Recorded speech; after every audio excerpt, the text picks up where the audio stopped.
What's up, Scuba girls and guys? This is Scuba Girl Terri coming to you live from the DiveTalk studio. Hi, I'm Woody. Am I supposed to? No. No? Oh. I didn't know. That's Ready? That's what we do here. That's okay. You said DiveTalk studio. Yeah, we're here at the DiveTalk studio with... Now, sir, please. I'm Gus. I'm transforming because I'm becoming a... Well, let's put it this way. I'm Woody, and we'll talk about all this stuff going on. Let's put it that way. That's you. And I'm... All right. That's... It's a serious interview. Let's not ruin 2 YouTube channels. As you can see, this is going to be an exciting afternoon. Yep. Let's get into some questions, shall we? Oh, boy. Shall we? See. So, it has been almost a month since I have had the opportunity to put out any content. I've been a busy girl. So last month, I promised you guys that I was going to talk to these 2 gentlemen. And why did she pause? That's total gentleman. Wasn't that weird? I'm going to talk. This is going to be a shit show. I would have put hot, calor, before the word gentleman. Right. But maybe some people would just say gentleman. Oh, you think she held herself from saying hot? Calor, gentleman. Gentlemen. No, it's not called. No, no, she was about to say hot, and you cut her off. This is not our show. Oh, it's okay. Go ahead, Terri. What was the question? She hasn't even. This is going to be great. This is going to be great. Jesus. This interview is going to take freaking ever. All right. So, let's talk, shall we? See. You ready? Yep. Let's do it. Awesome. So, way back in the day when you guys started this little dance, we had an episode. It was episode number 7 that the 3 of us had a conversation about my experience in diving and how my experience in diving had impacted me and my passion and where that all came from. It has been, I want to say, almost a year and a half, 2 years. I don't recall the exact date of that episode. It's been a while. But I mean, you guys have done hundreds of videos at this point, and we are talking about episode number 7, which was a podcast, not even a video. Yeah, we didn't even have. I liked YouTube it. Channel I liked it a lot. It was an interesting conversation. It was a great conversation. I felt very seen. I felt very heard. You guys took the time to really just listen to my experience, which I found invaluable. I knew that the way that you guys listened and responded to my stories, that you were 100% absolutely supporters of women in diving, and that if there was anything I ever needed, I could definitely talk to either of you. Giant hug now? Climb across the chair now, or should I wait a minute? Well, we can wait a minute. That's fine, because it's hard. We're gonna have lots of questions. Some of these questions are gonna be absolutely fun. Some of them are gonna be cool. Some of them might make you uncomfortable. Some might not. That's hard to do. But I know. It takes a lot to make Woody uncomfortable. Gus, on the other hand, the temperature in here is one of the things that I struggle with. But luckily, I have all that I need now that I'm in my new mode, my transformation. Go ahead. You have all your goodies, right? Good. Let's keep going. Sidetrack king of the world. All right. So I do have some notes, just because I am a person who will very easily go off track and bunny trail like some other folks sitting in chairs next to me. Yeah. There's 2 of them. Darn it. Let's go ahead and start with what I have, and then I know that some of these are going to go way off track, but it's fine. It's totally fine. And by some of them, she means all of them. with the 2 of you, very likely. But let's see how it goes. All right. Okay. As 2 of the main men in my circle supporting what I've done so far in diving, Woody, you have specifically supported me through my open circuit professional path, and now recently through my beginning stages of my technical diving. And Gus, you no different, even though you're not necessarily my instructor, you have definitely been supportive. You've helped me through the copious amounts of things that we've gone through, just getting my rebreather ready for diving, and just been an overall support, which has been great. One of the things that I am curious about is, who do the two of you see as women pioneers in diving, and what are some of the things that you admire about them? And if you have names, that's great. I would love to know who your opinions are, or who you guys think are the pioneers currently thriving. I mean, I've already interviewed one that I think is a pioneer in diving for women, both open circuit and technical. But I would love to hear the opinions of the two of you, and just who you think the current women who stand out in the dive community now. You want me to go first? Sure. Yep. Listen, in my opinion, I've told you this before, I don't love categorizing women versus men in diving. I'm going to tell you who I think is some of the best divers in the world. Period. There's no difference. I don't care at all about the gender. One of the best divers that I've ever been taught by, learned a ton about, and you just absolutely want to dive with her as much as possible, is Georgia Hauserman. I've talked about her a little on the show, but not so much. But when I was becoming a KISS Spirit instructor for Patty, she is the only, I still think that's true, instructor trainer for most rebreathers that Patty supports. I think she's an instructor trainer on 6 or 7 rebreathers. Wow. Now, I got there. I was already an instructor on the KISS Spirit under other dive agencies, but not under Patty. So, you're trying to impress the person a little bit that's going to be teaching you.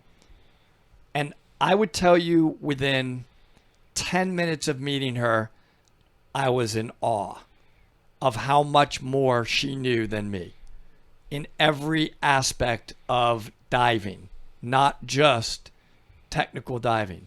And she does it in a way, and this is why I admire her so much as of a diver, is she actually makes you feel good about how much you know while she's conveying new knowledge and information. In other words, she does it in a way where it's like, that is amazing, And I also like to think about it this way, and here's the 2 whys behind those 2 different approaches, and it's just awesome that we get to share information like that. Thank you so much. And the whole time I'm looking at her like, that's 1,000 times better than what I thought of or said. Do you feel like she's cool that way? Do you feel like she's impacted your teaching style? Oh, listen, Georgia, I miss you so much. I do. She moved to Austria, and we stay in touch. You just want to dive with her. It's one of those kind of people where you want to be around her in the water. She brings a positive, fun, energetic approach, and is massive amount of knowledge, especially as it relates to emergency procedures. Like, well, I would be discussing with her a lot about, does it really make sense, Georgia, when we're on 2 rebreathers to try to remove their gear and give rescue breaths as we're transporting a rebreather diver? We're not going to be able to do that effectively. And then, oh man, does she open your mind to the other side of that story? That's just like a little example. So I just can't wait to be in the water with her again. Anyway, that's one that jumps out for me. That's awesome. Gus, what about you? Yeah, I mean, you had her on the show. I think Christina Sonato is, it's unbelievable as a diver, as a conservationist, working with sharks, just overall human being. She's amazing. She's an example of someone who's so passionate that is willing to give anything up as long as she can do what she loves. And I love that. And obviously her skills and everything she knows is better than anything I'll ever be. But there's a ton of women in diving. We interviewed Jill Heiner on the show as well. She's unbelievable, right? Explorer and amazing speaker as well. And then there's some women that are also behind the scenes that contribute a lot to the industry, and specifically in our area of creating content for diving. Someone who comes to mind is Christine Bird, who's Jonathan Bird's wife. She is like the main producer of Blue World. She's not on camera a whole lot, but she's equally as passionate to bring the show and the content and educate people out there. So there's women everywhere that inspire me. And yeah, hat switch. Like Woody said, I don't even think about them as great woman, diver or great women diver. They're just amazing divers overall. Mel Clark wrote the book on rebreathers and trimix. I mean, these people are not just great divers, they're world class. We look up to divers. So I completely appreciate both of your perspectives on not wanting to call gender to the forefront and be focused on it being women versus men, or I would love for the industry to get to a place where everything is all inclusive and we're more about being a diver versus male or female. I guess my personal feelings are aren't quite there yet. So until we can get there, I'm here to elevate female voices and what they're doing and who's doing what, and be like, hey, we're just as good. We can do things just as good. But why? Can I ask you a question? Yeah, absolutely. I don't understand this. Can you elaborate? Because I'm sure our audience is going to watch as well. Sure. This is great conversation. Why are you saying that? What specifically are you saying the industry isn't there yet on? Rather than vagueness, tell us, because I'm afraid I don't. We may not know because we're not aware of what you're going through, and I would like to know. So some examples during our rebreather training, when you take a look at the material. Is it TDI is one of the training agencies? Yeah, and INTD is the one you learned. Right, under. and we specifically use the INTD materials. When you take a look at the language in the training materials, they are almost exclusively, especially on the TDI side, male specific. So when you look at INTD, it is slightly better, but it's almost exclusively male centric. Like what? So if like you're the verbiage. verbiage, right? So if verbiage. you're exactly. Yeah. So if you're trying to give an example, it will be he, him, that kind of gender specific calling out. And some people may say, okay, that's fine. But when you want to be all inclusive or seen, let's make it balanced. Let's make it she, her, especially in the tech spaces where women are making waves. I know that especially in the dive industry that it started out more male centric. Females are coming in, we're jumping in, the numbers are growing, but we're not there yet. It is not, in my opinion, in my experience, equal yet. Doesn't mean it can't be.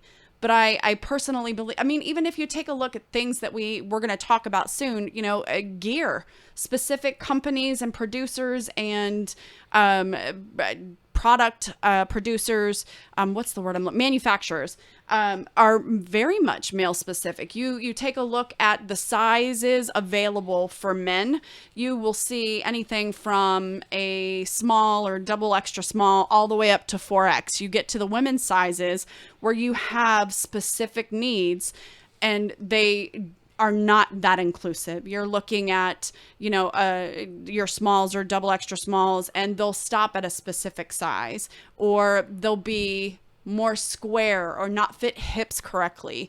And one of the things that we talk about in diving and trying to educate new divers that you want to be comfortable in the water in your gear. You want to feel like something's not pinching or something's not riding, or that's what you're going to focus on the entire dive. You're not going to see the cool fish or the reef or what's happening in front of you. You're going to be like, this is pinching me, or I'm getting squeezed right here because it's not shaped correctly to handle the body. But even even then, if you look at, I can give you examples of no fewer than 2 handfuls of people or women that I've interacted with just in Scuba Girls of Georgia, not even Scuba Girls International, that have talked about how they've been chastised or belittled or hit on inappropriately on dive boats because they were the only female. I mean, I honestly believe there's, bad apples are going to spoil the bunch no matter what you do. And I think that there are far more good examples of men supporting women in diving than there are, at least when I got started, examples of inappropriate behavior or not respecting women as divers or taking them as seriously. It definitely has changed, but there's still so much more room to grow. And I would personally like to see that change happen where it doesn't matter if I am female, I am transgender, or what my gender identity is. I'm equally respected as anybody else. It shouldn't matter what my body shape is. I should be able to go find gear. If a doctor says I'm healthy enough to dive, I should be able to go find gear that's comfortable for my body, the shape, the curves, the non-curves, and be able to be comfortable in the water and grow my skill set because I'm comfortable, right? If you're focused on something not being comfortable or something's riding or something's pinching, you're not going to be focused on skills or getting better at what you're doing because you're uncomfortable. And I just think that there are... And safety and awareness Exactly. of your awareness of your other diver. If you're not comfortable, and I'm going to define comfortable as truly being neutral, where you feel weightless in the water. So you're no longer having to constantly think about that, where it's just natural. Not just you comfortable, but you're comfortable because you can now just look at me.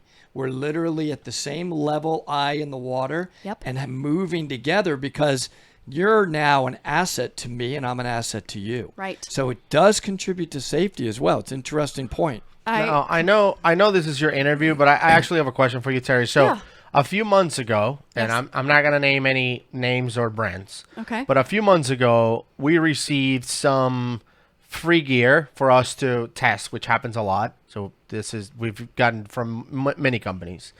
And I noticed that this company has a brand ambassador program. Yep. So, I asked about the brand ambassador program and how it worked.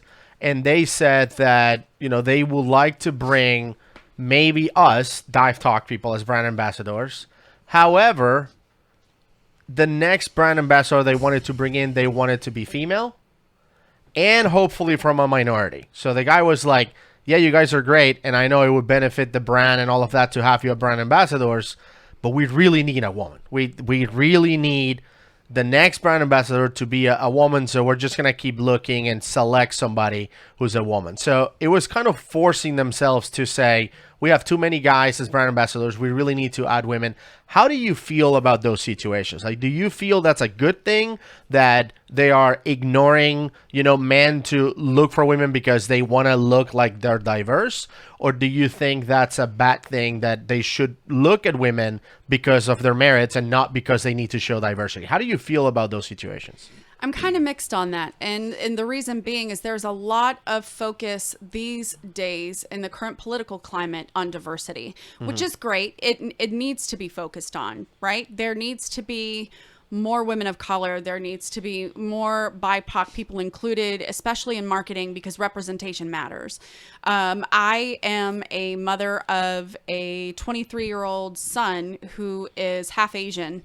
And, he will tell you firsthand that there's lots of places that we go that he doesn't feel included because representation matters and he doesn't see it. So he feels like his experience isn't as good as it could be, maybe, based on it being, okay, well, I'm here because my mom's here, right? Yeah. It's not that that he feels like an Asian culture is included, or that other BIPOCs of their experience is included. Like one of my first things when I first started diving was understanding the inclusivity of diving in general. and finding that there are associations in diving that are there to represent Black divers. That is amazing.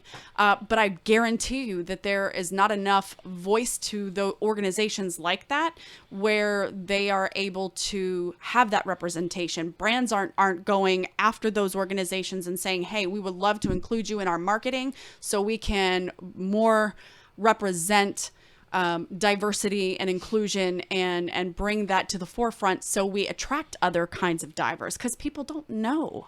And especially there's a whole, I mean, that's a whole nother ball of wax. But in ignoring the male in your original question, I don't know that it's necessarily ignoring male perspective or male representation to go towards a more diverse or female, that could be what their goals are. Like, I mean, you're business focused. I mean, you understand OKRs and being able to set goals as a business and understand how we bring another demographic into our brand, right? So maybe they have a goal for this year that they want to bring in a different culture and female to further market to that demographic. That's a thing in marketing. Okay. For me, do I think that that's a negative? Not necessarily, but what's their intent? And I think intent has a lot to do with it. That's just my personal experience and my personal thoughts. I'm not the end all be all, and I'm certainly not an authority. It's just one person's opinion. That it's great that they want to market further to the female demographic and some sort of culture other than white men. But what's their intent, right? Right. The intent behind it, for me, there's a lot for that. And it's great that they're focusing on that. But I have a whole nother opinion where we're not even touching the plus size diver. And having been a larger diver in the last year, I have a lot of varying opinions on that topic as well. I don't know how much we'll talk about that today. But I don't know. But did we even answer question number 1? Like, I don't know. I feel like. Yes, you did. You absolutely did. Oh, yeah. Women that inspire us. That was the question. 30 minutes ago. We're going to where are we? Diving in Cozumel together. Let's hear So question number 2. Now hang on. This is my rodeo, right? So let me just let's get this out of the way real fast. Okay. DiveTalk has a meetup next year. Yes. We're going to Cozumel. I say we because I will be there. As one of our leaders of the trip. I want to hold this? I'll let you. I don't let Gus. Can I? No. Yes. Yes, we're in the same room. Let's high five with it. Yes. All right. So, yes, it's happening next year in July. I would love for anyone in my audience to join me. I think it would be great. I'm going to be there. I will be diving on my rebreather. This is going to be an outstanding trip. 5-star resort in Cozumel, all inclusive. If you don't come, you're silly. Just going to say you're going to miss out. So come. I'm going to fit in. Come hang out with us. Obviously. So right. while we're here, anything you guys want to say about the meetup? No, just, everything you said. We hope people come, and it's going to be July 8th through the 15th. Great speakers. Next year. I don't think she Great mentioned that we speakers. are lining up some really epic speakers. Diving is world class in Cozumel. Male and female speakers. Yeah. So I'm not an epic speaker yet, so I haven't been asked to do that. Well, I mean, you will be. You'll see. You will be. Anyway, so one of the other questions that I have is, Woody, I know that you have a very interesting philosophy that I've heard you share before about women and their impact on the ocean, in the ocean, and with marine life. Can you elaborate on that a little bit? Well, yeah. I mean, my overall philosophy, as you guys know, is that I believe we do, in fact, communicate with marine life. And I believe the marine life can feel the vibe, the energy, the relaxation of a diver in the water. Gus is smiling and biting his finger. Go ahead. And for example, when I do dive with you, I don't see a lot of marine life. So there's that in it. No, I'm just kidding. He's very relaxed in the water. So what I'm getting at is that as much as I don't want to stereotype this, you're sort of making me. which is strategically smart. When I dive with the energy sometimes of the female divers, they're so chilled and relaxed and beautiful and graceful in the water that we tend to see more. I can just think of some through the years, been through the water together, and it's really beautiful to watch. And it comes natural. We aren't natural. And once you can reach I like to use the word neutral buoyancy and replace it with natural buoyancy, where it's just, you're not even thinking about it. And for some reason, I've talked about that before. I see that a lot with various female, both students and instructors that I've, been fortunate enough to dive with. And then to watch that is incredible. Now, then you start talking about the various females in the world that specialize in marine ecology and promoting conservation, whether it's sharks or any other type of conservation. And then they stress the importance of the entire world's survival on this. How can you not be attracted to that as a diver, right? Just as a diver, we have to care about that stuff. So yeah, they're more natural with it. Ocean soul. I call it ocean soul because the ocean does have a soul, and the marine life feels it. They have a natural soul of the ocean, which is just natural. It's perfectly balanced. The shark's not having a bad day today. It's not like in a bad mood, so I'm going to go eat this animal. It's just natural, perfectly balanced. And when you get that ocean soul in your diving, and you feel it when you're diving next to somebody else, you don't even have to communicate it when you get back on the boat with them. You're just like, you just bonded without verbal communication. And that's, I believe in ocean soul. You live longer. I believe it too. That's my happy place. I've said more than one time that being in the ocean, not just near it, that's the whole science of being near the water. The book that I'm currently digesting, Blue Mind. Did I turn you on to that? Yes, you did. It's fantastic. Amazing. Fantastic. Isn't it awesome? Yes. I can't speak high. I mean, I'm not even halfway through, and the science and the information around just being near the water, not even in the water, is incredible. But is it at the point yet where it tells you to carry the blue marble? No, not yet. Okay. That'll happen. No spoilers. There is incredible science behind this, right? I mean, why are we willing to pay so much more to be near the water? We always want to be in the water. We feel better when just read that book. Read it, Audible. I can't recommend it highly enough.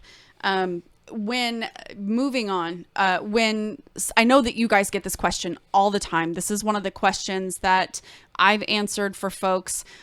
When you are new to diving and you are looking for an instructor, you're looking for someone that you're going to connect with, you're going to gel with. It doesn't matter. This one I will definitely give you. It doesn't matter if they're male or female. It's all about the connection, the comfort level. But what are some of the questions that you would suggest for someone looking for their next dive instructor or looking for a dive instructor or a mentor? What are some of the questions that you would put in front of them to consider, and something a tidbit you would give for folks to do research into finding their next dive shop? Go ahead. I'd like Gus to start. He's really has good thoughts on this, and then I'll chime in. Yeah, I mean, I think the challenge with this is that when you sign up to become a diver, you don't get to pick your instructors. Like, when I took my open water class, I met the instructor in class number 1. Like, I showed up to the classroom and I'm like, who are you? Are you here at diving? Or, oh, you're the instructor? Oh, cool. Nice to meet you. So in a lot of shops around the world, like, I get it that we've worked for shops in the past. They do an orientation and you have a chance to talk to the instructors before. Not every shop does this. Some of the ones you literally register over the phone or on a website, and you show up to class 1. That's when you meet your instructor. So you don't get a chance to ask questions. I think that if you do have a chance to ask questions, just talk to your instructor about different things. How long they've been teaching, how long they've been diving, things like that. What are their favorite dives? I think that, if you are planning on becoming a special kind of diver. Let's say you want to be marine biologist, for example. I would obviously try to get with instructors that are passionate about that. We have met instructors that are marine biologists that are also scuba instructors. So are you going to be able to find that perfect of a match? Probably not. But, looking for people who are passionate about the things that you believe you'll be passionate about, right? If you think you'll be passionate about rebreathers, find an instructor who likes to do that. That would be a good way to move forward, in my opinion. Yeah. So agree with all of that. 2 additional points. One is when you go meet that instructor, I would like the instructor to, the kind of instructor I would like would be asking me, what do you want to do, Woody? Let's define a path and see if I can help you get there. And I may not be able to help you get there with all of it.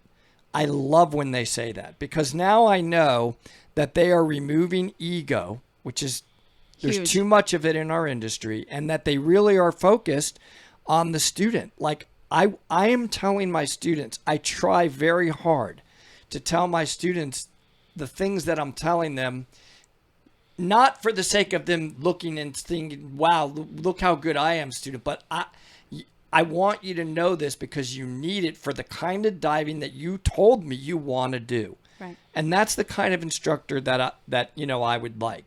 The second point, which Gus touched on, and I think is very intelligent and true, is that, look, as you move up, whatever you want to define that in the activity of diving, it's not a sport, it's an activity. Right. No competition here. As you move up, the choices that you have are going to narrow related to the specific level that you're at. For example, now you're ready to be a trimix KISS rebreather diver. Yes. Who are you going to interview? There's not a whole lot of people out there, right? A few? Right. And you may, and this is okay, you may end up being with an instructor that you are actually a bit uncomfortable with. And the reason why I think it's important at that level to move out of your comfort zone is you're going to be moving out of your comfort zone. And this is really dangerous. There's nothing safe about taking the human being to 330 feet underwater. Truth. It's just, it's not safe. That's why we have to have all this gear and learn all of this stuff in order to overcome that. So you now need to be able to deal with instructors that are absolutely going to make you feel uncomfortable at those higher levels. Right. It would be better if they didn't have to, but at times they're going to have to get you to a comfort level. Right. Does that make sense? Absolutely. And it's just the nature of progressing up, frankly, in any activity in the world. It's not just related to our thing. Yeah, one of the things that I think that I've taken away from both of you in moving down the technical path is don't just learn from me, learn from lots of people. Right. Talk to this person, talk to this instructor, talk to this instructor. You know, this may not be a skill set that you want to go down, but if this person has really great XYZ, go learn from them. Definitely. It doesn't all have to be with one instructor. And I think that we lose sight of that in recreational diving because you get so connected to a dive shop that you take all that training with one instructor, or you go from open water to maybe you decide to move down a professional path and you have a handful of instructors or less, maybe 2 or 3 people when you're moving in the recreational space. And, it may be even that selective in the technical space, but I think you become so myopic in the open circuit because you're connected to one dive shop. Right. And I've seen that before where people want to take a class, and when I ask, have you decided who you're going to take it with, they'll name the instructor that did a good job on the nitrox class. Like, right. Oh, I want to do advanced rec with such and such because he did such a good job on the nitrox class. Like, but are they good? They're so completely different skills. Right. Doesn't mean they'll be great on this other one. Right. Right. You can continue to pick the best fit depending on the level. What I like about the scuba industry is that unlike other sports, you actually have access to the best people in the world and you can train with them. I was talking to somebody earlier this week who was thinking about going to the meetup but decided to pass on it because they want to become Sidewinder certified. And they're like, look, after watching your show, I called Cave Adventures and Ed picked up the phone. Wow. I was talking to Ed Sorensen for like 30 minutes. What? And I decided to just buy the Sidewinder from them and get certified. You can do that in scuba diving. You can't just pick up the phone and call LeBron James and go learn basketball. That's not a thing. So, yeah, I love that about scuba diving. You can pick your instructor. Yeah. Now, you started to open up a can of worms, so I'm going to open the rest of it. Go ahead. Boy. I don't like the industry trend of dive shops restricting their instructors to only teach at their dive shop. I do not like this. I'm known for not liking it. You are. And there are people that don't necessarily agree, but some very prominent owners of big dive agencies are starting to see my vision. So tell us a little about that then. My vision is that why shouldn't a dive instructor teach for multiple places? Because they're going to also, the instructor also needs to continue to learn from different people. They can't get caught up in the one dive shop's very narrowly focused way of doing things. Because I can tell you right now, if you do open up your horizon, which I've been blessed to be able to do, you can have a completely and totally different experience and knowledge base from a different dive shop that dives in those same environments. Mm-hmm. And you walk away better as an instructor for all of us. Yep. Don't hold on to that. You're not going to lose business. They're going to probably bring you more business. But there's insecurity out there. I've realized now that that's what it is. They're insecure. They just are paranoid that this guy's going to steal all of my business. The less you're like this, the more they're going to the magnet's going to come to you. Mm. And I can tell you right now, if you're a dive instructor for DiveTalk Scuba, I hope you teach for 5 other dive shops. You'll never, ever be boxed in with us like that. I can't handle that way of thinking. I understand. I think that there's that would elicit a whole nother set of conversations. Would you welcome that with other people? Absolutely. Welcome it. I mean, can't I know wait the answer to to have that, that conversation with as many people as possible. Are we still on question number 2? I don't know. We're like 12, but it's okay. 12? Yeah. Wow. Every time you ask that, I go back to my initial thoughts. I know that you keep saying that Is I La rush you. Cucaracha a song that people say? That's- La Cucaracha. All right. No. Remember that one? Or is that an oldie? Wow. Those right. are when I add words because I'm still not fluent. La Cucaracha. And then I have to add words. This is not your show. No. Can we get No, back I was to... just trying to add a little. All right. I'm teaching myself more. Gus, you're gonna have Spanish. to. You need to give him an app or something. That was amazing. Teach him what I some just Spanish. did. All right. I can roll the R's already. What's question number 13? Let's just keep going. So, we do have some user. I'm going to call them user submitted, but community submitted questions. Some from the previous DiveTalk meetup, who I am still friends with. Nice. We have some who are some kids whom you guys had the pleasure of meeting at the big event back in March. So I have questions from them too. I have some other questions that I'll ask that I'll sprinkle mine in there as we go. But Let's do it. this one is from Heidi. And she wants to know, if you could dive with any female diver, each of you, who would you pick and why? And this is not necessarily inclusive of who inspires you, like the people that you just spoke about. But is there another female that you would absolutely love to dive with? Not today? the same ones we already. Not the same ones. Let's give as many people exposure as possible. And you can't say Danny either because we just dove with her. It's just that all the people I name, I haven't dived with, so I would like to dive with them. If this was open to everyone, I would say Christina, just because of the caves that she has access to in the Bahamas. She's an explorer. and she's amazing. She's amazing. I mean, I will study with her one day. I blush when I'm around Christina because she's just. Me too. She's just all around. Her karma, her energy is just so incredibly positive. But because Gus already took Christina, there's somebody else that I would love to be in a week-long cave, call it adventure with. Do share. Mel Clark.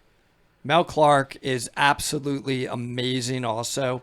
I mean, you got to read her books, you know, the various CCR simplified books that we always recommend people read. And we still turn to her. Doug and I, just recently, a couple weeks ago, we were both like, yeah, I wonder how we should handle that particular segment of Gas Planet. We're both like at the same time being, let's ask Mel. Well, that's two, relatively knowledgeable guys, both acknowledging that I know, we'll ask Mel. And then we'll know. So, of course, I would be absolutely in heaven to spend a week cave diving with her. That's awesome. Yeah, like I remember talking to Dog about if there's another level of cave training that we are yet to do. Because once you're full cave certified, like where else are you going to go? And he said there's actually one next level called Cave Explorer. You can get certified under only one agency, and the only instructor in the world that can teach it is Mel Clark. And they call it Club Mel. You know, Yeah. Club Med? Club Mel is a little different. There's a lot of statements pretty in, awesome. in her book about Club Mel. Wake up at 5 a.m. and go to bed at midnight. Yeah. Not That's how our intimidating day. at all. That's your day one. Well, that's your day one. Doug was the one who said that he was going to Dima or something. And before going to Dima, they decided to go cave diving at Ginny. But they said, okay, we got to be at Dima at like 9 a.m. So let's just go diving at like 5 so we can drive to Orlando and make it on time. And when they were going in at 5, Mel was coming out, like doing her deco and coming out. Listen, So she went in at like 3. She's just extremely badass to be around. Yeah. I aspire. Amazing stories. We should have her on the show. She's awesome. I really do. Her and I, Mel, I miss you. I can't wait to die with you. Anyway, so those are our answers. Thank you, Heidi, for the question. Yep. So this one is also by Heidi because Heidi has a lot to say. That night just spent a weekend with her at Blue Water Park diving. Heidi, I'm just going to make this comment.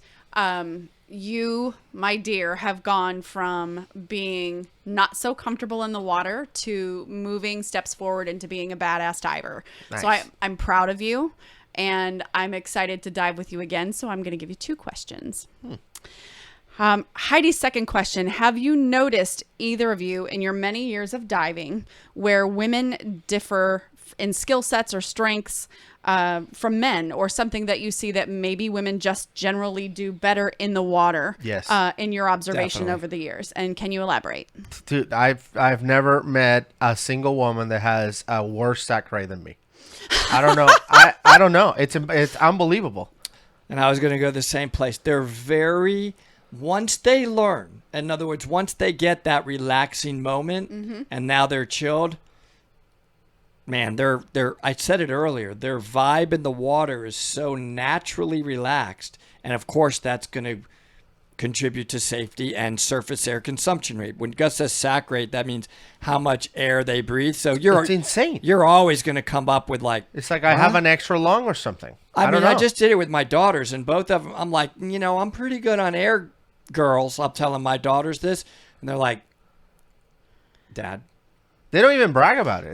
They're like, how much air did you come up with? And they're like, yeah, I broke down below 2,000. We've been underwater for like an hour and 10 minutes. Yeah, I'm at 1,900. Is that okay? Unbelievable. Is that okay? I'm like, yeah. So sick. What are you at, Dad? I'm What like, is I'm at. I see it on, when we dive at the aquarium, they have the dive logs, and you can see how you did. So it will be like, Gus, 600. Like I came out with 600 or whatever. I look at the females. You can click on them. It's like 1,700, 1,800. I'm like, what the? They're chilled. Like 3 times better. Yeah. It's not even close. I'm not saying Unbelievable. anything about my sac rate. It's amazing. Because I may have gone diving with someone here, and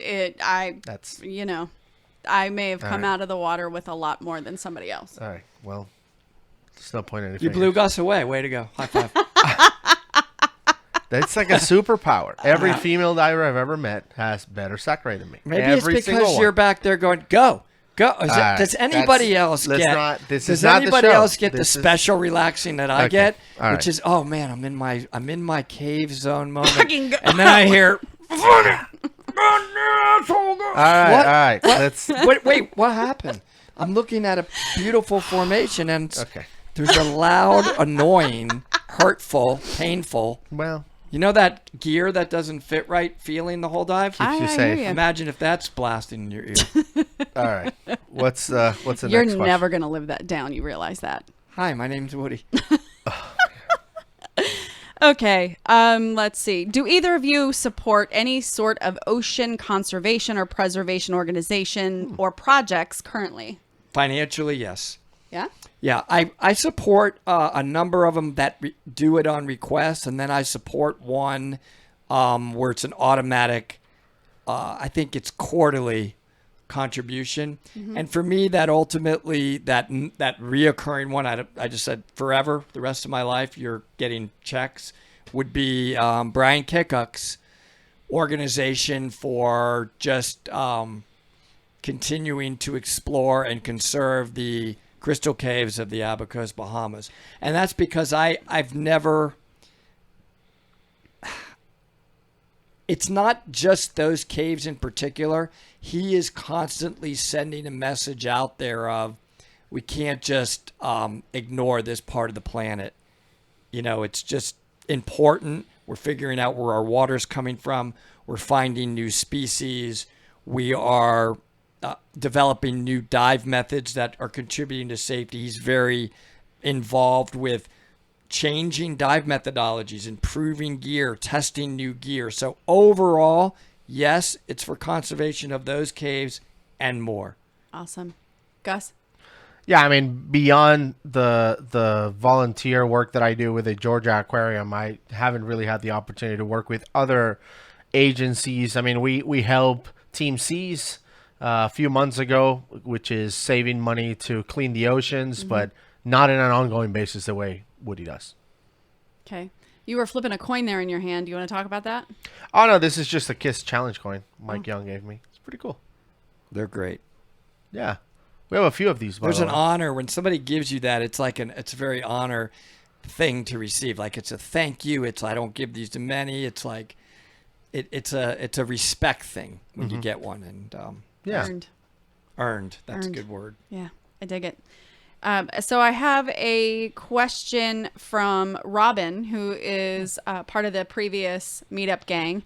If you could choose a dive buddy, dead or alive, who would it be and why? Alive, I think, would be best. Well, think about all the greats who came before us. So, I mean, it doesn't have to be inclusive of just those who are currently here. I mean, if you had a great thing for Jacques Cousteau's, then so, but, I mean, just history, if they're It dead or depends alive. on the. Can we qualify it on? It depends on the kind of diving we're doing, Absolutely. because that whatever matters you a want. lot It does matter. for me. Yeah. I've had the privilege, I guess, in the ocean when I'm diving on a rebreather, and particularly when I'm going deep. I've spent a lot of time with Doug Ebersol. Like we're really, really comfortable with each other underwater like that. We communicate well. We know each other's abilities. So a lot of who you may end up choosing from that is just a person you have a lot of experience with, that you've grown to understand each other. And it's like, I got you in the water. I know you got me and I got you. So I would have to say that. And then, I do really like diving with Gus a lot of times when we go cave diving, because I do feel like he's like, brother, whatever it would take me to get you out alive, I would sacrifice myself to do that. I feel that with him, and I think he knows that I would do the same. I don't know if we would be successful, but I guarantee you we would die trying. And that's all you can ask for in somebody. I have the feels. So I have the feels right there. Gus, what about you? Tara Reid, I think, will be fun. No, I'm kidding. No, I would say it's impossible to be a cave diver and not want to do a dive with Shek Axley. You know, he's like the father of cave diving, basically, and I would love to show him all the things safety-wise and procedure-wise that came out from the efforts that he put in throughout his life. I mean, that it's just hard to avoid that. Yeah, in the open ocean, I mean, I think I don't know if you know the who does the shows for like Earth and whatever TV. Say David Attenborough, I think is his last name. He's a diver too. I think it will be amazing to dive with him and just talk to him. I mean, he's seen so much stuff. That will be amazing from the Alive party. Let's just say that. I think that will be a great dive as well. But of course, I enjoy diving with Woody and Doug and all of our team. You know, it's always a privilege to be able to do that. I think it's a good point, though, that the team in general, we tend to gravitate. So instead of maybe this is who we would dive with, if you watch us in our photos and our off time, it's kind of the same people we're diving with over and over. It's me, it's Gus, it's Brian Boucher, it's Doug, you know, a few others that are part of this KISS team, because how can you not gravitate towards something that you have in common, gear-wise, skill-wise, and, you know, just the love of it together? I will add to that just being in the presence of some of those folks that you dive with on a regular basis from the DiveTalk meetup this last year is that the stories are incredible. Mike Young for sure is absolutely one I always want to be in a cave with. I sat there one night at dinner. I think it was the night that we were at Burger Fire, whatever it's called, right? And we're sitting at the picnic table outside, and I'm just listening to the banter back and forth between Doug and Mike. And the stories that they told, I was captivated. I could have listened to them talk for hours. I couldn't believe people didn't sit on the table with Mike. They'll pick like another table. I'm like, what are you talking about? Right? What are you doing? Yeah. And I had a moment of listening to his stories. Like, I can't decide if I want Mike to be on every single rebreather dive that I do or none of them, because he gets into everything, but he gets out alive. No, but he's amazing, and he's such a gentle soul. Incredible. It was incredible. I loved meeting him. I know that this was, you know, a DiveTalk meetup, and they came because of supporting you guys and diving with them. But I can't thank you enough just for that, because just the stories that I heard on that night were worth the weight in gold themselves. That was the cool experience. Well, remember when I was telling you and Bill, I'm like, look, we're just starting to open up your world of the divers that are out there. Yes. Like, you're just starting to see it. Mm-hmm. There's that much more. I know. There's a whole nother giant world. I mean, I just got back from Mexico. Guys, it's unbelievable. Well, and unbelievable. And that's another thing that comes up in our videos as well, is people ask us, like, how can I make sure I get a good buddy? Like, I get an Insta buddy, and I never know if when we go in our dive trips, I couldn't care less who my buddy. Like, I know they're all awesome. Even if you go in our extended family, like, you include Benjamin and Maddie and all of these guys that we don't dive always with, but dive sometimes with. Dude, I get paired with them, and I'm like 100% comfortable. Like, I don't have to question it. Yeah. Now, another person, though, that I would love to just not train with, but just go on a dive together where we feel so totally comfortable with each other, would actually be Ed for me. Yeah. Because I was so nervous around him during training, and not because, but just in awe nervous, right? How could you not be? So now I'm like, Ed, let's just go on an amazing cave dive together with our DPVs, which was some serious hard training. And he would absolutely say, yes. Yes, sir. He's like, absolutely. When are we going? Like, he's really cool that way, but he's going to be necessary to be extremely hard in your training. Yes. Yeah. So I would love to do that. He's the only one that makes me a little nervous when, like, that one course. time we were talking, and he's like, "Oh, you think you've been on a full silt out?" I'll show you. Yeah. I'm like, well, maybe not. Maybe it wasn't that bad. Yeah, there's I couldn't see anything, but it was probably partial. There's no like, Ed, I've done this or whatever. He's like, oh yeah, that's pretty good for first. Oh, you grade. think you've been stuck? Oh, cool, first grade. I'll show you. First grade level's nice. That's nice. Well, but how cute. You went through that in your DPV and you got wedged in and stuck for an hour. Cool. But did you die? Did you have somebody have to yank you out and almost get rip your buried head off alive? while you're getting it? No? Oh, okay. Well, not yet. Good for you. I know that diving in Lake Lanier is not necessarily a full silt out, but man, you can't see anything. Not really, I mean, yeah. it's Like, I don't know if I ever told this story, if you were there too, but we have a video on our channel where we dove a jug hole, and both of us got stuck.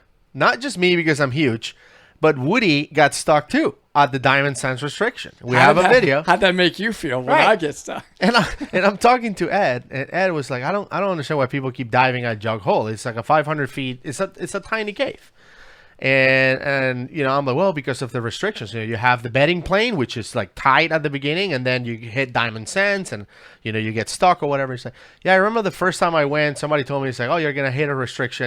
And he's like, I was diving, all of a sudden I go like this, and I just keep diving, and I got to the end of the line, and I'm like, I guess I missed a restriction. He swam by Diamond Sands, and he just tilted his body, swims through it, and keeps going. Yeah. And we're there on the video, like stuck, like we can Dig it out. I know. We'll dig a giant hole and Such get a us through this. stupid higher level. No, Like, it's amazing. Experience matters. Yes. Extremely matters in technical cave diving. yes. yeah. So you really start to notice the differences. And, when you're in the recreational world, if within the same dive shop all of the time, you're not able to see the different levels. They actually believe they're at this high level.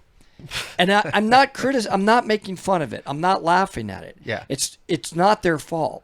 Because they haven't been exposed, like when they're on trips and all their pictures are, the instructors are in the Buddha position and they think it's so amazing. effective. It looks to the technical, it looks so like, how can you post that stuff? But they don't know. And what we don't want to do is squash that too much, because it's going to make this like elitist type of feeling in diving.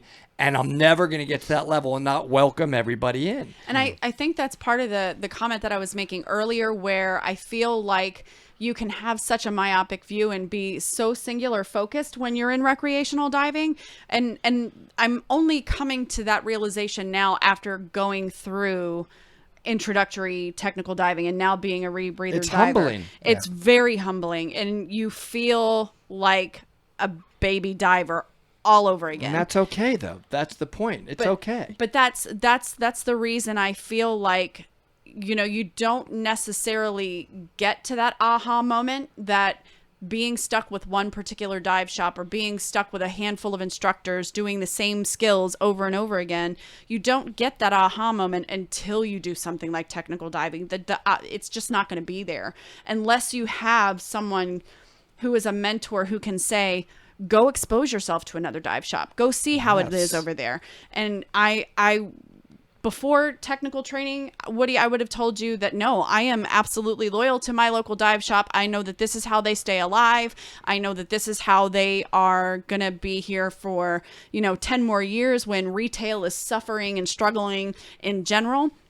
But just the technical diving aspect alone and being able to understand that I can't learn everything from you. Right. I can't learn everything from Gus. I have to go expose myself as a diver to other dive professionals in the tech space if I want to grow as a diver. I can only take my knowledge and experience so far with you. And I didn't have that in recreational diving because I felt like these are my industry professionals. They know better than I do. I am leaning on their experience and their training because I don't know any better. And the thing is, they don't either. And that's the problem. That's why I want you to get out of your local dive shop and you move up as well. That you just made my point. Yes. That they aren't doing that to you necessarily even to be that protective. They don't know. They actually think they're at This the is best it. level. The pinnacle. Tip of Right. the Look spear. at me. I am the leader of this Dive Shops Educate. I'm it.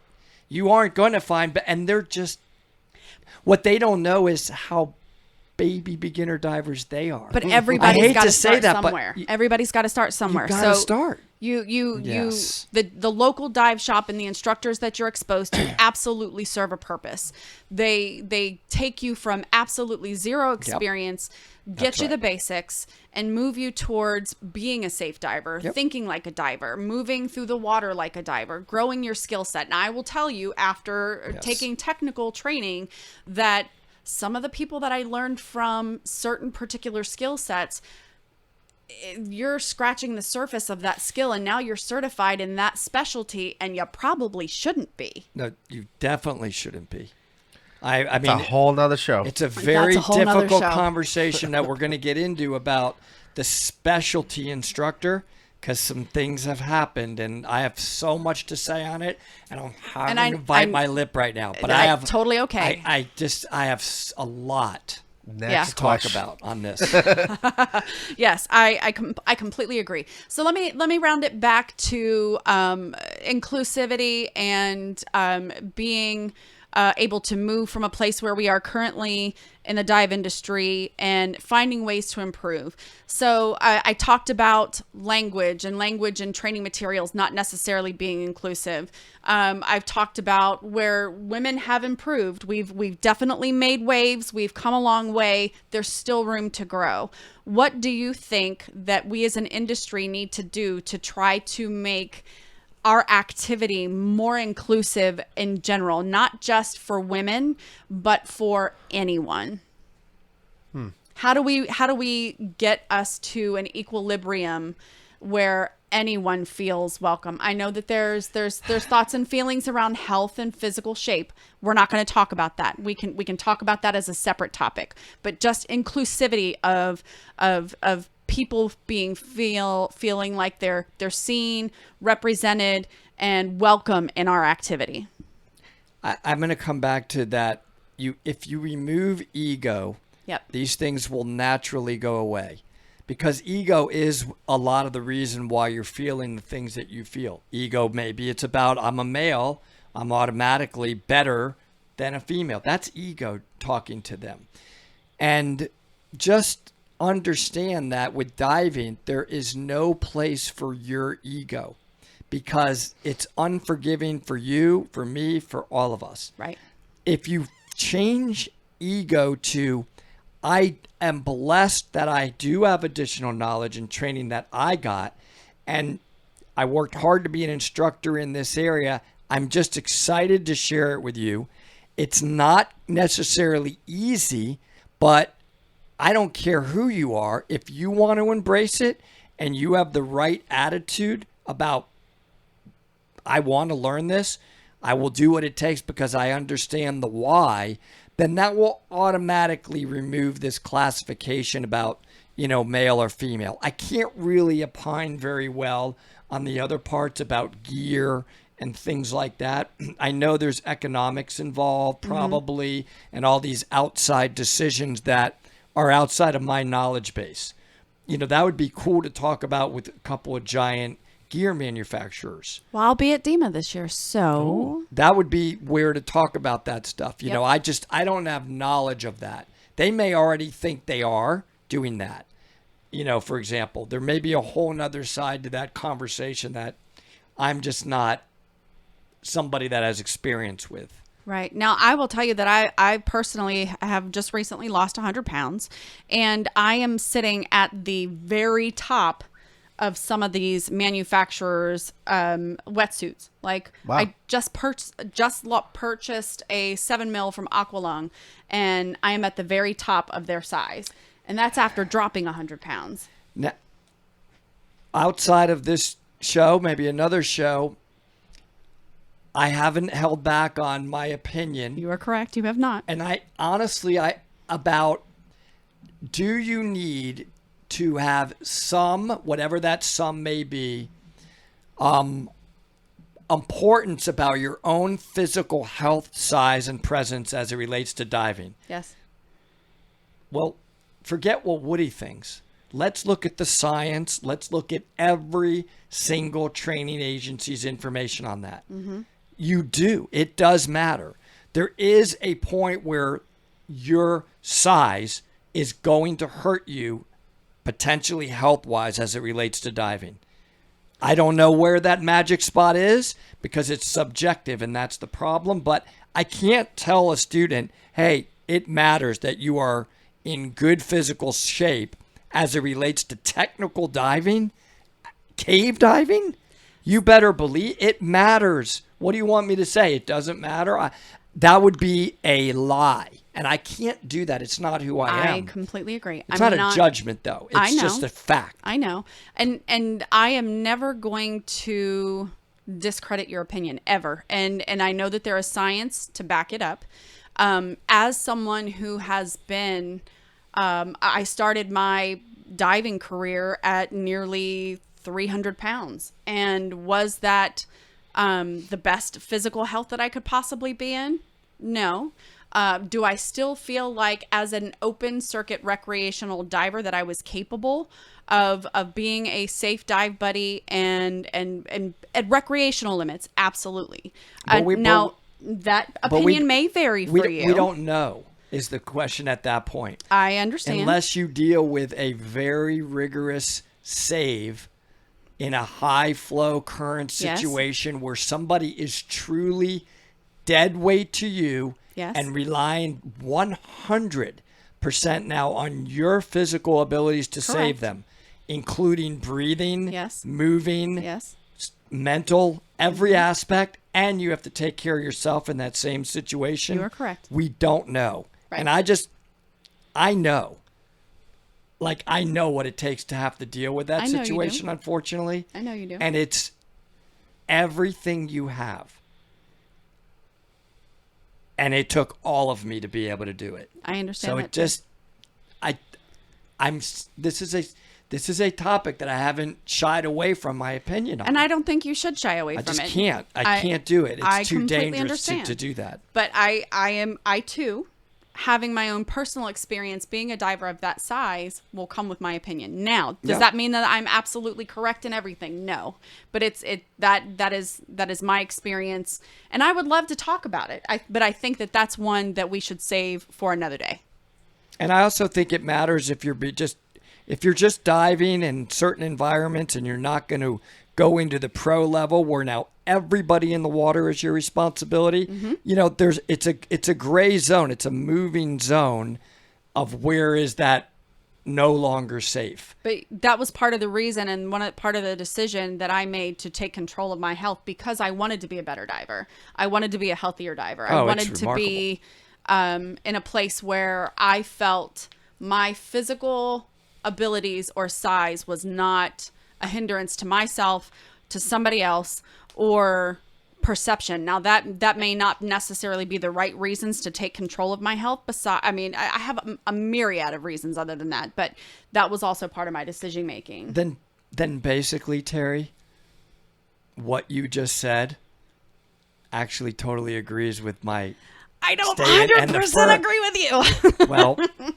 But that's okay. We can your actions speak loud. Yes, I understand that. Very loud. But I do not. Again, I feel like this could be a very deep conversation. I still feel like that I was. I digress. I feel like there is a deeper conversation that could happen that I would love to engage in that dialogue with you. But that would be. I would love to just focus on that. Was this a question? I don't remember. Are we? No. We're past question one. Are we? We bunny hopped. Are we on one? We bunny hopped. I think. You want me to get my La Cucaracha out? I've got fun questions now. Okay.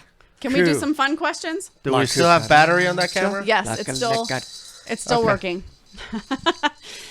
So, Nico, one of your fans from the big event back in March. Do you remember him and his little brother? Yep. Well, him and his brother. I owe them a trip to the Georgia Aquarium, by the way. Both of those guys. They've just reached out to me. They're awesome. I have done. We both do, Gus. They want us both to take them to the Georgia Aquarium, not just me, both of us. So that's cool. So I have done 2 of their specialties for scuba rangers, and I absolutely adore these guys. But Nico wants to know, does Woody have proof octopus are aliens? of course I do. I do have great question. I love this kid. That's I have awesome. proof that octopus are aliens because they can't be traced back to anything from this planet, and if you can't trace anything back to this planet, by definition, they're alien. Great question, Nico. So there's the answer. Short answer is no. And no, Nico, that's your answer, but mine is clearly yes. Okay. Nico, thank you for the question. Hopefully I will see you guys again So soon. he's probably thinking they're aliens as well, is why I asked that. I don't know. I did not get clarification from Patrick. Patrick just said this is Nico's question. Well, I'm going to be taking him to the octopus exhibit and answering his question in more detail while we are observing the various intelligence going on that's way beyond what developed on this planet. Bring your headphones. Bring snacks. Okay.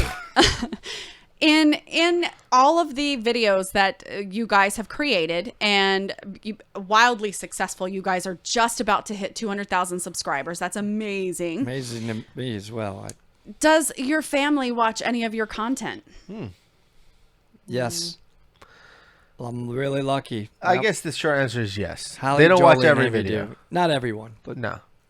Because they'll tell me stuff like I watch that. But you know what's really funny is their boyfriend or husbands, they do.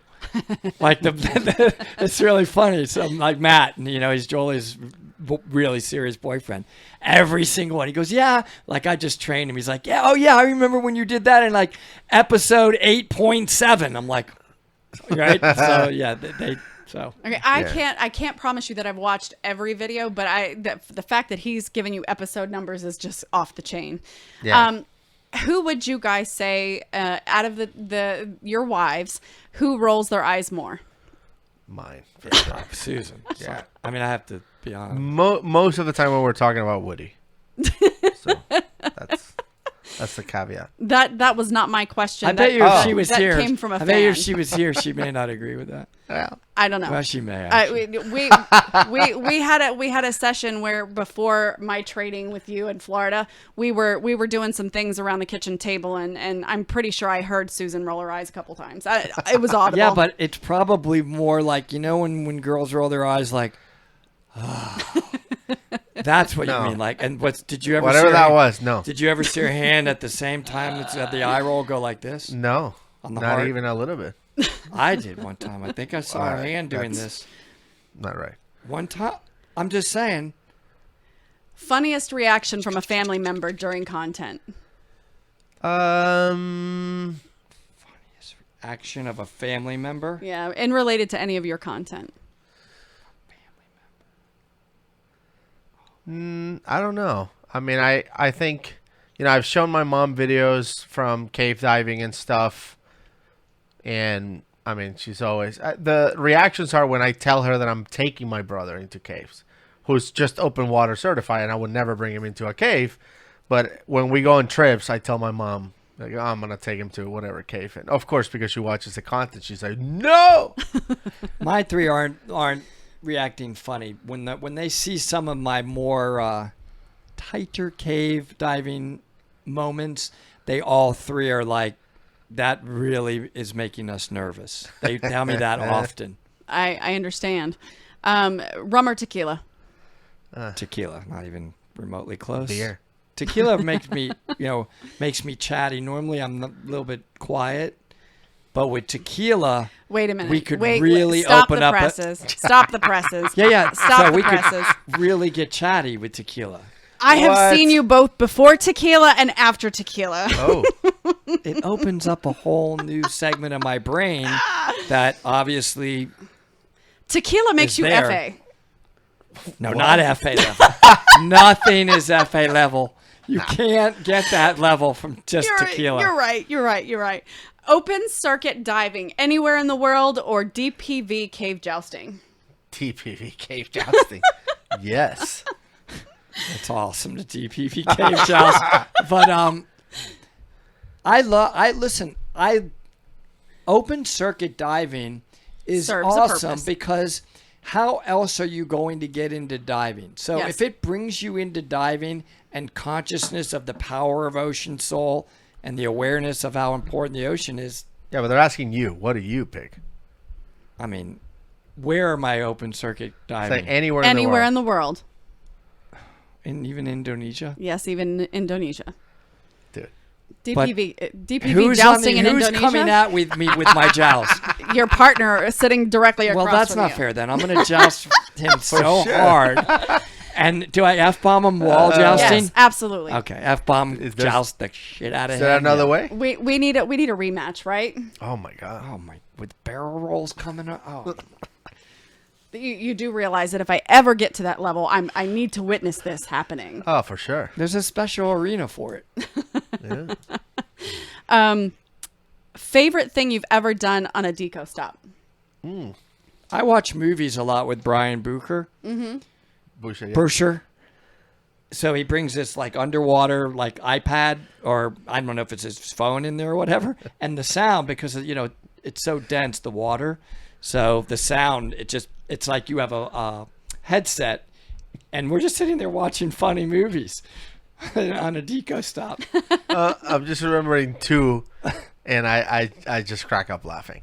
So because they're both memorable. One was in Cozumel. Oh, We man. ended up. That's the best one. Go for it. Go ahead. We ended up by mistake right at the ferry port Car of ferry. Cozumel, the car ferry, that comes from Cancun or whatever. By mistake, and we had to deco there with Mike. It was just Woody and I and Mike Young, and it was just a disaster. The current was so hard, Ripping. and Mike fired his SMB, and he got tangled in the columns underneath the pier. It was just He hilarious. look, there was two giant piers. I want you to imagine Mike's legs like this. propped in it and Like- like pulling. Like both legs are up like this, I holding just them in laughed place. so much. Right? So he's like this, and then he's like, and when I first looked, I'm like, what is it? Did he find that SMB? I swear, at the beginning, I'm like, maybe he's just trying to untangle one that was like left over and wrapped everywhere. And then I realized, nope, that's the one he just fired, and there's current. And the whole time we're sitting there wondering, I wonder how much longer till the car ferry that comes down 10 to and 20 murders feet all of us. comes flying in here, right? Because, by the way, the only area they kept saying, there's one area you can't drift not. into. Absolutely one area you're not allowed to drift Don't you into. dare. It's Is where near this where the car car thing ferry is. That's goes. exactly where we were. And that's where we decoed. Oh man. It was funny. And we were all running super low in oxygen. Man, Oh, I came man. up with Super low. I remember you got on the boat and I'm like, how much you have left? And you're like 14 PSI. I just had 1-4. enough. Mike was- 1-4. Yeah. Mike was like, "Man, good job." I mean, I would have SCR'd my way out of it, semi-closed out of it. And we 'cause had my bailout deco was and- burning, and we had. Woo! Did we have 50% with us on that one? I don't yeah, remember. it was a deep dive. Oh yeah, so for I would have lionfish. breathed the 50%, but We weren't I on just safe at made any it. point. Yeah. It was just very close. So anyway, that was one. And then the other one was during my Trimix diving training. Woody, I don't remember what you were doing, but you weren't joining us on every dive. But there was one dive that he went, which was the Lawrence, I think it was. It's like a 200 feet deep wreck in Florida, or 160 or whatever it was. And we go down, and there's this diver, he dives with us sometimes, Joseph, so funny. who, for lack of better terms, let's just say he's not very aware of personal space in the water. I've dove with And- people like that. I love him though. And I love to just be back and watch Joseph repeatedly run into Woody at Deco. It was the best thing because Woody's like, "Dude, get away just let from me me." have a little. You have the whole I ocean. love you, but just It's like little constantly bit. just hit Woody, hit, and Woody, and Joseph is oblivious. He he's doesn't even know. laughing, by the way, during this. Yeah. Oh my God. Laughing. I was Underwater laughing, laughing so on his hard rebreather. I knew. for like 40 minutes, and Woody would swim away, and Joseph with not on purpose. He would just swim, and bang, bump into Smacking Woody me again. I'm like, what? It's like, where do I go? I'm gonna cross the Gulf of Mexico. I don't know where to go. was the funniest I thing. just didn't know what to do. Oh my god, Those good ones, Gus. yeah, those two were my favorite. They were hilarious. Is there anything that you would like to tell your fans about your experience or this journey becoming YouTube? I'm going to call you guys sensations. And the reason I'm going to say that is because if you go into the search bar on YouTube and you type Gus Diver, guess who shows up? If you type Woody Diver, guess who shows up? So you guys have, and being someone who's known the two of you for what I feel like has been forever, long before this even came around, Right. that still just blows my mind. And I think that Mine your too. success, you guys are both very humble about your success. I think you guys have stayed grounded as you guys have grown, and it's inspiring. And you'll see it's not just me who's gone, well, yes, I wanted to do this long before you guys did anything, but you guys gave me the courage and the platform to go, hey, you know what? You could do this too. Into the overhead, they've started. I guarantee you that you have inspired them. We're seeing people post on the Facebook group for DiveTalk all the time now with people starting their own YouTube journeys. In this, is there anything that you guys would like to share with your fans, or just the people who divers, non-divers, anything that you would like to share about how this experience has been for you, or just as, coming up in, you guys were already rock stars in your own right long before this ever came around, but now that you are, in my opinion, known YouTubers, any kind of things that you would like to share about either yourselves or the experience or the journey or feelings about it, anything. I mean, for me, I think what may be resonating, and I'm as blown away by this whole thing as anybody. I'm grateful, but I think that what Gus and I realize is that all of this is about fun, right? I mean, we're having fun, and maybe you're having fun watching us as well. And at the same time that we're having fun, if we're able to communicate and teach safety without directly always lecturing you, I think that is a very important message for future, what do you want to call it, producers of content. I'm not going to continue to dive. I don't know what else I would do in life, but if the fun goes away, and I'm also wouldn't continue doing this.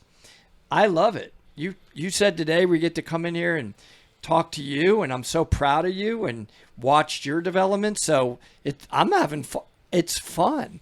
I'm not going to be serious. If you're looking, so I would say the element of fun gives us a platform to be able to share knowledge that we have and contribute to overall dive safety and bring people into diving. Man, that must be what's resonating, I guess. Yeah, I am passionate about inspiring or enabling people to create content. I watch the content that you create. I was a fan of content in YouTube before I was a YouTuber, right? And that's why during the last cave diving conference, we did a presentation about how to create YouTube content, just from our limited experience. Mm-hmm. And I think if I had to tell people out there that are thinking about doing it, or that maybe are doing it but not getting a whole lot of traction or whatever, is to be themselves. I feel like so much people spend time trying to imitate what they think is being successful, that they lose their own personality in the process. I've seen several channels that are struggling to grow, and when you watch their content, it's like a cheap copy of Jonathan Bird, right? You're watching the show, and the way they're talking is like, and then I went diving and I found a blue shark. Like, dude, come on. Like, I understand being inspired by other creators. I get that. But don't completely shy away from who you are just because you feel like you have to do those things in order to be successful. I mean, there's other channels on YouTube doing dive reactions, right? Either before we did it or after we did it. I didn't do dive reactions, or we didn't start dive reactions because we watched another channel and they were successful with it. It wasn't that. It was more like, look, when we're driving down to Florida and we watch a video or something happened, like, you know, the death of Linnea Mills that we talked about or whatever, that's what we're talking about in the car. So why don't we just get cameras and record ourselves talking about it? It wasn't because someone else was doing it. It's because that's legit who we are. That's what we do, whether cameras are rolling or not. And I'm not too concerned about, well, I don't want to sound like this or imitate that or whatever. We're 100% ourselves. And you know this, Terri, because you've known us before and during and after this as well. We are this way 24/7. We're not putting on a show for the cameras. Like, people ask, it's like, does Woody really talk about aliens and octopus? Yes. Well, that's 24/7. That's Woody, right? Well, and I speak the truth. So you know, and that's the other thing I notice about content creators is like, and we get comments too about this. It's like, you guys should do this or you should stop doing that. And it's like, I'm not. Like, this is who we are. We're doing what we normally do, and we'll continue to do that, whether it works or not. Luckily, it worked, because I don't think I can fake it to make it work. I mean, it's either going to work the way we are or it doesn't work. But I'm not going to make some kind of weird thing, make stuff up, you know, pretend that we're doing something dangerous just so you can click on the video. No, we'll do it. And if you think is entertaining, watch it. And be willing to learn ourselves, by the way. I think that we're in the vein of how you're talking, which was beautiful. We make mistakes. I've made massive mistakes on some of the reactions. I remember on the free diving one, I was totally wrong. And then get corrected and say, man, Gus, we need to acknowledge that I'm wrong and put out there the right info. Yep. In other words, we want to not have egos either in the fact that we are doing DiveTalk, because guess what? Is all we did was start a YouTube. No, it's not like NBC seeked out us. Right. We aren't anything special. We Yeah. are just guys that love to dive and talk about diving. So we don't have any right to have an ego about any of this. We, like, who are we to have an ego? And we're going to be wrong often. And I think our personalities kind of extend that also to other areas within YouTube, like sponsors, for example. If you notice, our channel, even though we're hitting almost 200,000 subscribers now, any day now, we don't have any sponsors. We don't start videos with, this video is sponsored by SeatGeek or whatever. Like, we're not doing that because the products that have reached out to us, and many have, luckily, are products that we don't use or have never used or don't have experience with. So I get it that we will be getting money that we can use for diving and making other content. But if we don't believe in the product, we're just not going to promote it and sell ourselves to do it. I don't think we can. I mean, I can't. I would be, you would call me out on the video. It's like, it would be obvious because, you know, I think you summed it up perfectly. This is who we are, and we're going to be ourselves no matter what. People are like, well, you guys shouldn't talk like that. Well, too bad. That's how I talk. Don't pause it so much. Well, we do pause it. That's what we do. You know, like That's all what we this. So don't change who you are in your channel. Just be yourself, and people will like you for that. The other thing that will happen a lot as you start doing this is that way more people will criticize you than actually encourage you.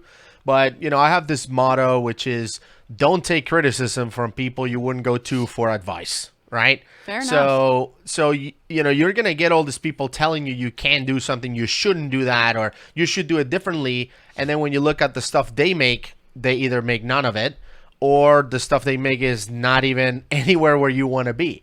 So whatever, take the criticism, brush it up, be yourself, take advice from people you will go to for advice, and just keep being you. And if it doesn't work, it doesn't work, whatever. Like, it is what it is. I know there's channels out there that got 1 million subscribers in 8 months. That's not us, right? They clearly work for them by being them. They proved to be a hit with everyone. It's okay. We did not get 1 million subscribers within 8 months, but that's okay. That's not what we do it. We do it because we will be doing this regardless. We will be on the phone right now talking about agencies and like all this anyway. We're just rolling the cameras for all of you to enjoy. One of the things that I appreciate about you guys the most is your authenticity and your willingness to just be like, if this works, great. If it doesn't, okay, we're still gonna dive. It's this it. And when Gus and Woody say this is who we are, it's 100% genuine. I have known these two for quite some time. And you can't go wrong when they're giving you advice. Listen, because smart things are coming out of their mouth most of the time. I remember when Patrick took that CCR class with you, Patrick Shaner, who was one of our subscribers. He found us on YouTube, said, I want to train with you guys. Can I do it? Absolutely. Bought a rebreather, got certified by Woody.